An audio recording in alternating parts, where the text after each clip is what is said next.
자, 장남설 보겠습니다. 정제란 무엇인가? 재성은 명을 기르는 것으로서 모든 사람이 바라는 것이다. 그렇죠? 재성은 쉽게 이야기해서 이 돈이에요, 돈. 돈이니까, 재물이니까, 이 재물은 명이라고 하는 것은 그 사주의 사람을 말하죠. 사람을 기르는 것이죠. 돈이 있어야 다 이게 기를 수 있는 거죠. 모든 사람이 바라는 것이죠. 대부분의 사람들이 바라죠. 어떤 분들은 뭐 관을 바라는 게 아닌가라고 생각하는데 요즘 관보다 훨씬 더 이 비중이 재물적으로, 제가 옛날에는 관이라고 하는 것은 먹고 사는 문제를 해결하기 때문에 관이 중요했지만 현재는 이 돈이 더 중요하다. 그래서 다들 돈 벌려고 해요. 전문 직종도 다 돈 벌려고 하는 거고, 그렇기 때문에 모든 사람들이 바라는 것이다. 자, 정도껏 차이는 있지만 기본적으로 다 돈을 바라고 있다. 신약하면 재물을 감당할 수 없어 도적들에게 재물을 빼앗기고 일이 생기면 명을 해치게 된다. 그래서 어쨌든 이 모든 것은 이 인성을 제외한 나머지 대부분은 뭐 해야 된다? 항상 신앙해야 된다. 또는 신강해야 된다 그랬죠. 신강해야 된다. 일주가 강해야만 견뎌낼 수 있는 거죠. 우리가 이제 재물이라고 했을 때 그냥 재물로 볼 수도 있지만 이 재물은 뭐라고 했죠? 우리가 다른 말로 하면은 뭐 결과도 돼요. 결과. 어떤 활동성도 돼요. 우리가 에너지가 넘쳐야 활동을 해서 뭔가 경제 활동을 할 거 아니에요. 뭔가 활동.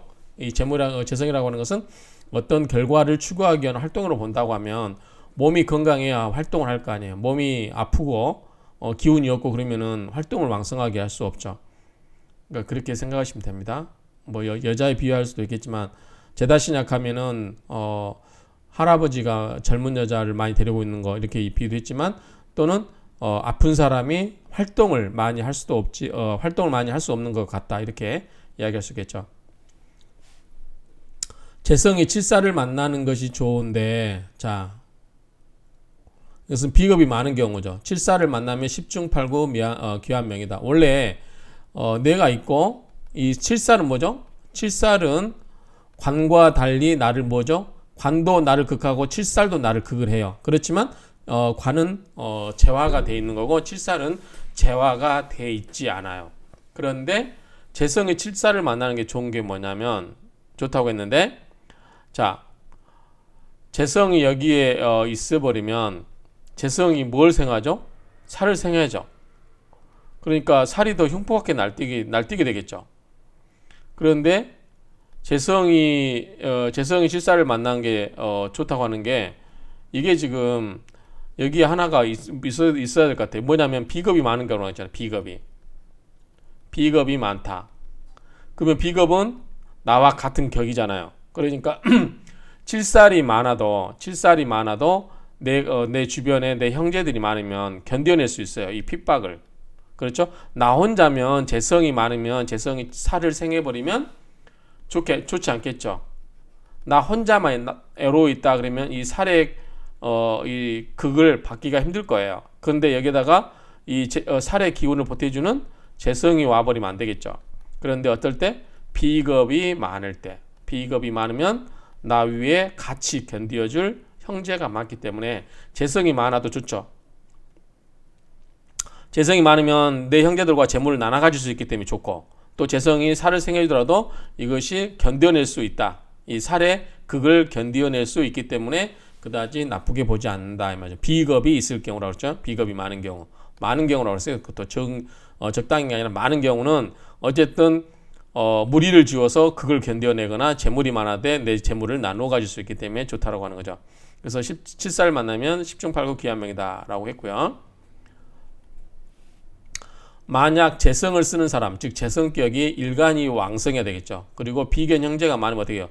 나눠 먹잖아요. 많으면 이 비겁이 나의 재성을 빼앗는다 그랬죠. 어쨌든 비견도 그렇고 겁재도 그렇고 나와 재물을 똑같이 극을 하는 거예요. 그러니까 내 재물을 똑같이 나누어 갖는다라고 보면 되겠죠. 결국은 내 입장에서 보면은 내 재물을 빼앗기는 거죠. 관살로 비겁을 제압하면, 자, 여기서 내가 있고 이렇게 내 재성인데 내 재물을 이렇게 형제가 와서 뺏으려고 할 때 요거 그거 하는 거 뭐죠? 자, 여기서 관도 나를 극하고 또 살도 나를 극해요. 그런데 이 관살이 있으면 비겁을 먼저 극을 한다고 하면 내 입장에서는 이 나를 극할, 나를 괴롭히는 그 관이나 살이 어떻게 해요?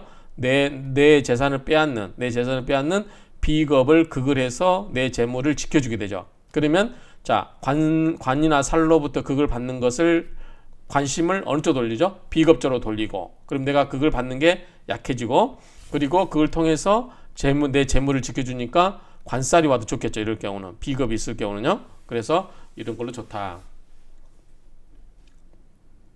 자, 관살로 비겁을 제거하면 재성을 보존하고 일으킬 수 있고, 그렇죠? 관살이 비겁을 극을 해서 관살의 극을 받지도 않고 비겁이 극을 받기 때문에 내 재물을 극하지도 않겠죠. 그래서 오로지 나 혼자 스트레스 받지 않고 이 재물을 지켜낼 수 있는 거죠. 근데 만약에 신약에 재성이 많은데 관살이 일간을 극지하면 자신의 생명 또한 보존할 수 없으니 어찌 재물을 향유할 수 있겠는가. 그렇죠. 여기서 관살이 많으면 이제 여기 뭐냐면 여기에 강할 땐 괜찮은데 약할 때는 내가 재물을 통제할 수 있다 없다 못해요. 그리고 또 살이 많으면 어떻게 돼요? 이게 나를 극을 해버리죠.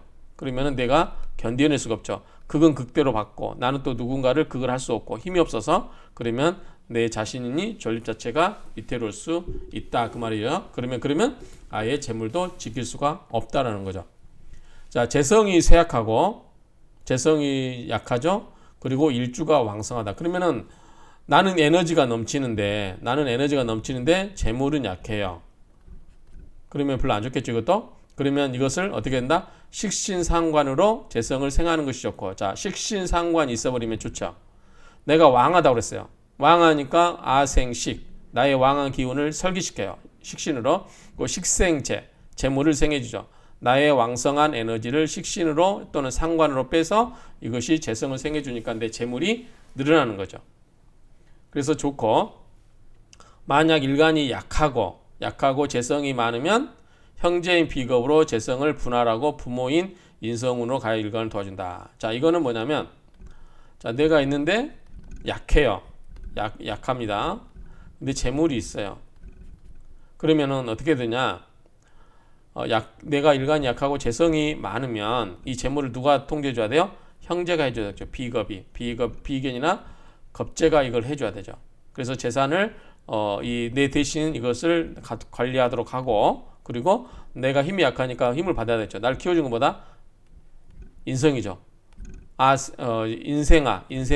인성은 나를 생해주죠. 그래서 인성은 뭐예요? 어머니와 같죠. 어머니, 부모. 그래서 어머니로부터 힘을 받아서 내가 힘을 얻고 약하니까 힘을 강하게 하고 그동안 이 비겁으로 하여금 이 재물을 관리하게끔 하면 된다는 거죠. 그러면 내 입장에서는 재물도 지켜주고 내가 힘을 길러서 나중에 재물도 통제할 수 있는 것이 되죠. 그렇게 보시면 되겠습니다. 노타가 있어서 말 하나 써놓고 가겠습니다.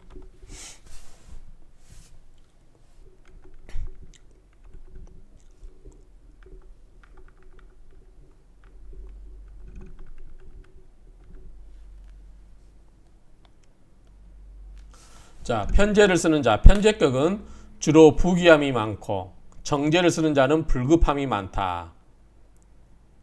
그러니까 정제는 차곡차곡 쌓아놓은 재물 또는 차곡차곡 활동해놓은 활동이라고 돼요. 활동. 편제는 갑작스럽게 생긴 뭐 이렇게 큰 재물이 되거나 그런 것들 말이죠. 그래서 주로 부귀한 거. 우리가 월급 받아가지고 부귀할 수는 없죠. 월급 받아가지고는 그냥 사는 거고요. 부족하진 않죠. 그러니까 월급 받아서는 사는 거고 편제는 뭐다? 돈을 일확천금하는 거니까 그렇게 되면 부귀함이 있을 수 있죠. 대개 음을 극하고 양은 양을 극하니 재성이 유기하고 시와 일에 편제가 있으면 더욱 아름답다. 자, 시와 일에 편제가 있다. 그러면은 자, 연, 월, 일, 시 이렇게 될 때 자, 일, 시 여기서 편제가 있고요. 여기도 편제가 있고. 그럼 좋다는 거죠. 이거 뭐라 그러죠? 시상 편제격이라고 그러죠. 시상 편제격.